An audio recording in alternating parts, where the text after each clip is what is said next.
χτυπήθηκε με φωτοβολίδα και έχει ελαφρά εγκάβματα.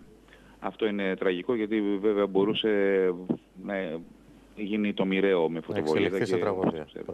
Να εξελιχθεί σε τραγωδία. Λοιπόν, τα επεισόδια έγιναν 3η Σεπτεμβρίου με Αγίου Δημητρίου, όταν μια ομάδα οπαδών ανέβηκε προς το γήπεδο του Καφτατζόγλιο, προσπαθώντας να εισέλθει στο γήπεδο. Οι αστυνομικοί τους απέτρεψαν εκεί μπροστά από το καταράκτη, δηλαδή από το Καφτατζόγλιο. Κινήθηκαν προς την πόλη, προς την 3η Σεπτεμβρίου, και εκεί πλέον μπροστά στο Αθλητικό Μουσείο έγιναν τα επεισόδια, όπου έπεσαν πέτρες, πέσαν διάφοροι πύρσοι, δακρυγόνα, φυσικά εξαπέλυσαν οι αστυνομικοί για να ηρεμήσουν τα πλήθη. Συνολικά έγιναν 9 προσαγωγές, που αυτοί οι άνθρωποι βρίσκονται μέχρι τώρα τουλάχιστον στην αστυνομία. Δεν ξέρουμε πόσοι θα συλληφθούν μέχρι το πρωί και αν θα οδηγηθούν όλοι στην εισαγγελέα. Αυτά είναι αυτά που γίνουν στις 4 η ώρα το απόγευμα.